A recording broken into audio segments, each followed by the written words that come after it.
Hey guys, and welcome back to Mike Reed's Katawa Shoujo. Last episode we met Reen, and this episode we're going to continue to meet Reen, even though we already done that. As I walk to the back of the classroom, to pick up the items on Misha's list, a chance opens to study Reen from the corner of my eye. I didn't take a drink between the break. Give me like 2 seconds.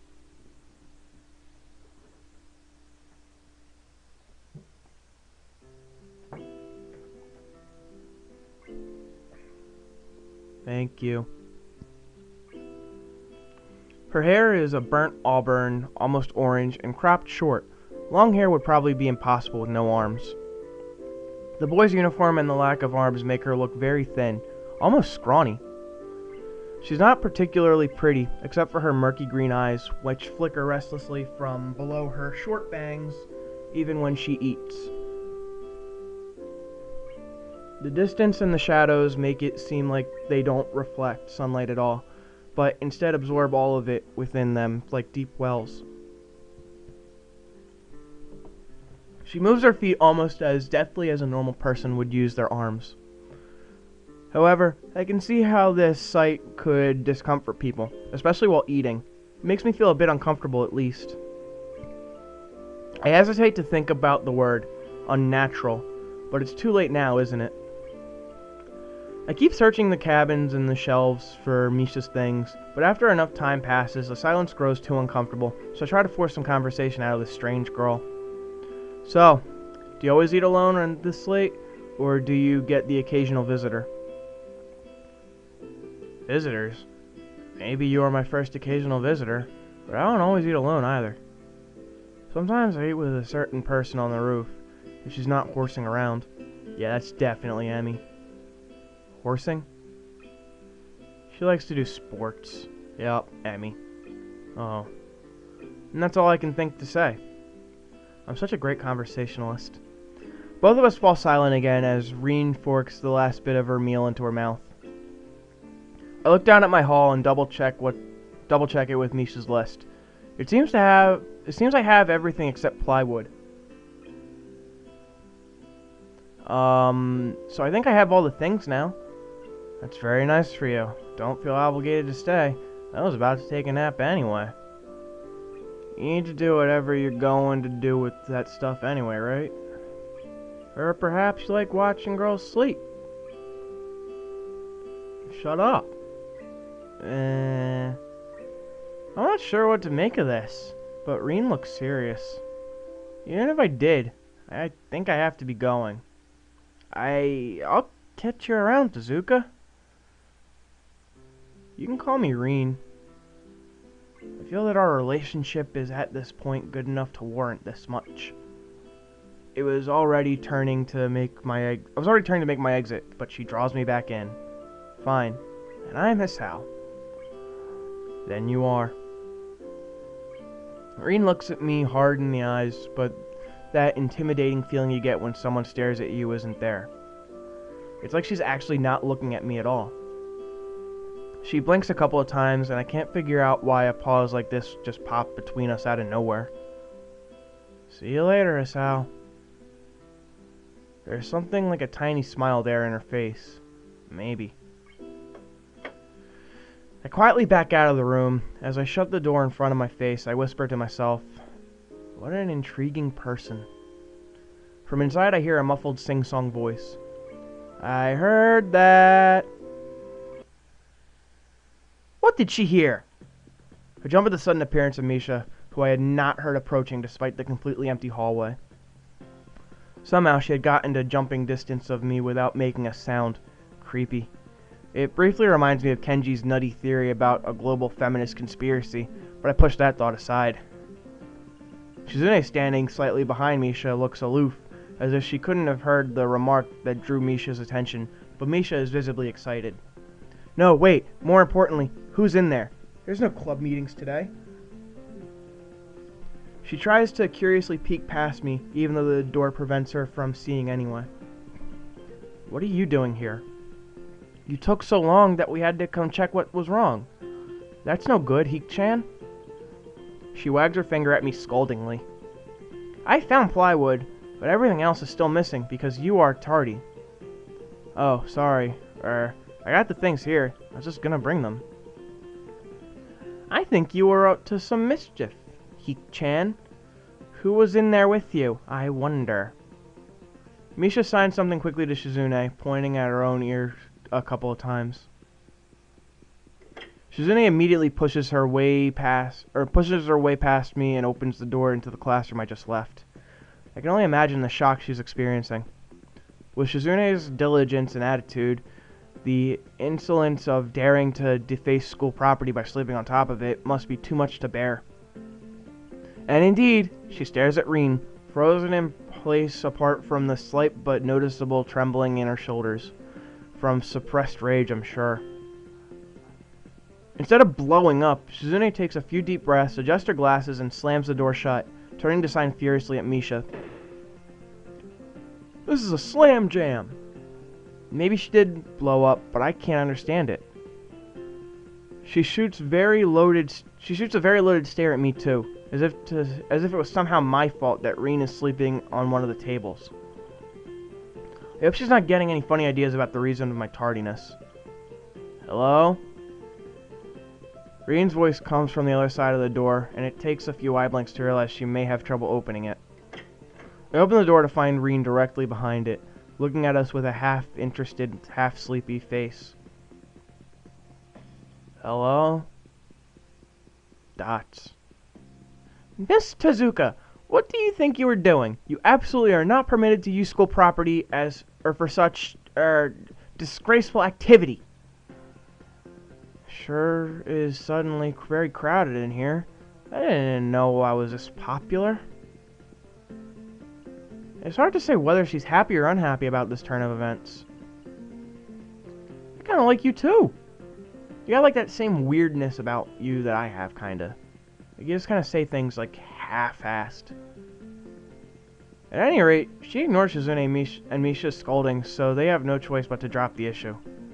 Shizune taps Misha's shoulder, points at Rin, and makes some quick signs. Dots. Popularity aside, please don't do that anymore. Dots. Anyway, how is your project going? Will it be done for the festival? Rin looks at them blankly, apparently at ease under the pressure Shizune's cold stare is putting on her. I keep wondering about that myself too. Dots. Disgusted dots. And? We'll think about it harder. As Misha signs her reply to Shizune, her face turns into an unsatisfied frown. Dissatisfied dots. Miss Tezuka, please try to take this seriously. It'll be a disaster if the wall looks like someone threw up their lunch onto it. Rin nods assertively. We'll think more seriously. Misha actually giggles at that, but Shizune doesn't, not even after translation. She just shakes her head, takes the materials from me, and takes off with Misha in tow. Rin frowns thoughtfully as she looks after the retreating student council duo. How rude. It's true, though. I must finish my project before the weekend. There will be dire consequences if I don't. End of the world as we know it. And I feel fine. Like weekends usually are, but more dire. Much more dire. Maybe I'll postpone my nap to unforeseen future. I am about to ask what project she has and what are these apocalyptic consequences, but she walks back into the art room. Even I'm taken aback by this. Since you have nothing to do, would you give me a hand? This paint can doesn't fit into my bag, but I need it. She kicks lightly at a huge can of paint that's lying on the floor next to the table she was sitting and sleeping on. It lets out a dull clang. Being the gentleman I am, I naturally pick it up. Heavy. Yeah, you're either a gentleman for picking it up, or showing off that you have arms. Yeah, sure. Where do you need to take it? Away. And with that, she takes off to the hallway, Me and the paint can following since there's little twist for either of us. The hallway is quiet and empty now with Shizune and Misha gone, so we too leave towards the stairwell at the other end. Every 10 or 15 or 20 steps I have to change the can from one hand to another because the thin handle cuts into my palm. At least it keeps my arm from getting from tiring too fast. Reen strolls on beside me with an uneven pace that I have trouble matching, or maybe I'm walking weird because of the extra weight. It seems one of us is constantly walking too slow or too fast, and I can't figure out which. 2 flights of stairs below, Trouble appears in the form of head nurse and his fox-like grin. Yo, buddy! Ah, Mr. Nakai. What a happy coincidence. Tezuka too, of course. He nods courteously at Reen, who does not acknowledge him back, then turns to me because obviously it's me who he had some business with. There's something I forgot to mention on Monday. I nod and wait impassively because I can't even begin to guess what he forgot. The feeling of the handle delving deeper into my skin doesn't make me feel enthusiastic about this interruption either. It's about your medications. Since you haven't been that long on your current medications, there might be some unexpected side effects, which might require adjusting dosages or even changing to another kind of medication. So, we'll do a few tests regularly, but what I'd want is for you to keep an eye on everything in your condition that feels off, if you get what I mean. Nausea, headache, anything. And come see me if something happens. Alright. So how are you? Everything fine? I give up and drop the can on the floor before answering him. Apparently this takes longer than my biceps can handle. I'm about to say something generic as an answer, but then I realize how often I've done that lately. Other people have asked me that too. Teachers and students here, my parents, visitors, nurses, doctors at the hospital. Everyone seems to be concerned about that. It's natural for a hospital, but not so much for a school. Except this school. This is a small school, and both the student base and the faculty seem very tightly knit. At least that's the feeling I'm getting. And this is not the kind of school that gets transfer students too often. The thought sends shivers up my spine, but I give a generic answer anyway. Dots. That's great. Also, one other thing. My sources tell me that you've been at neither the school track nor even the pool, so I'd like to know if you have taken up exercising as I've asked. Of course I haven't, but his way of inquiring gives me the feeling that I should have been running my ass off on the track since the very first day. You have people spying on me? Not as such. I just happen to know a few people. But that's not the issue here, so don't try to slip out of it. Well, I was actually just doing some improvised weightlifting as an exercise. I pick up and lift the can up and down a few times, like some sad imitation of a bodybuilder, even though it's weighing down on my arms painfully. The stupid grin disappears from his face for a second, then comes back like it was never gone. Tezuka, would you give us a second?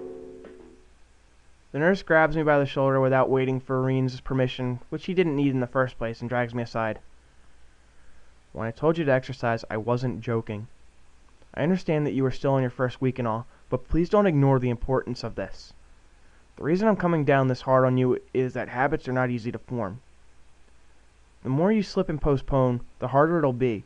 It's the same with everything, like dieting. Can you promise me to be more serious about this from now on? Maybe? Yes. Maybe? Yes.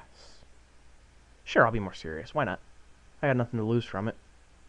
Yeah, I promise. Definitely. Frickin' allergies, man. Make my nose all itchy and shit. He studies me for a moment and then shrugs, smiling again. Okay, that's more like it. If you go to the school track tomorrow morning, you'll meet my spy, who probably has no qualms offering consultation to you if you want to jog a bit. Consultation? See you around.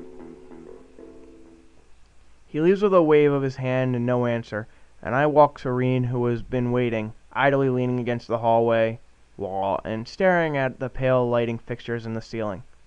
I get the feeling she's a drug user. Even when I approach, she doesn't move her eyes off them. Are you getting medications for your heart thingy? Were you listening? It comes out more accusatory than I intended, accidentally lashing out on her. But even so, I don't really want to start talking about it. I just met her. I don't know her. It's not her business. The nurse seems to be happily ignorant about confidentiality, too, talking about that kind of thing in public. But it's not Reen's fault, is it? I look up at her, suddenly feeling a bit guilty, but Reen is just staring past my shoulder quizzically, her head tilted like a bird's. Sigh. I don't know why this is so hard for me. It feels like there is some inexplicable lock that prevents me from being more upfront about this. Yeah, I prefer my heart. Will they make you better? No, not really. They just make me a little less worse. Ring keeps looking at me for a while longer, and she neither says anything further, nor displays any kind of emotion I could discern. I'm thankful that she doesn't. I think I'm still not quite used to all this. At the hospital, it was easy, but I still haven't sorted my feelings about not having to live. God damn it. At the hospital, it was easy, but I still haven't sorted my feelings about having to live a normal life with this disability. We leave the main building, and Reen leads us onward towards the dorm. We stop at a small patch of greenery in front of the dorm building. The dorm is built on a slightly elevated ground with the wall and a few trees that everyone has to circle around every time they come or go. It's probably the only inconvenient design in the building. The entire wall, made of the same kind of bricks as the building itself, has been covered with some sort of painting. Most of it is still mere sketches, quick lines drawn with black and white against the gray plastering that covers almost the entire length of the wall, but some places look a bit more finished. There are human faces and legs and hands. I can't quite say what the painting as the whole might portray. Stacks of what seem to be cans are arranged in piles on the ground beside the wall. See, the left side is hardly off the ground yet. It's because I couldn't get in the mood yesterday, so I gave up and went to meditate instead. Then it was suddenly morning. I have to work on it, but the guys from art class are helping with the negative spaces and the base surfaces whenever, which is a problem. It's easier to paint big areas if there are a lot of people with hands. The reach is better, and it's faster too. Are you telling me you're a painter? She goes on a tangent of a tangent, waving a little with her arm, or whatever of it there actually is, to demonstrate, even though I got the point already. The white cotton on her sleeve flaps around and it makes me think that it could look sadder than it does. But it makes me feel out of place, like almost every tangible reminder of the student basis special properties has in the past few days. Oh my god, I'm having trouble reading. This girl doesn't notice my dreary feelings, of course, or the fact that she lost me a while ago already, and just keeps on blabbering. So that's why I'm trying to figure out if there's something I need to figure out, and then figure that out before it's too late and all hope is lost. Why would the hope be lost? Because paint has to be painted, and then it has to dry, and then it has to be painted over with another kind of paint. It takes time. She finally stops, apparently thinking she made some kind of statement that makes sense. I think it's best to start from the top. So this project is yours? You did this? Yep. All of it? Yep. Nice, but...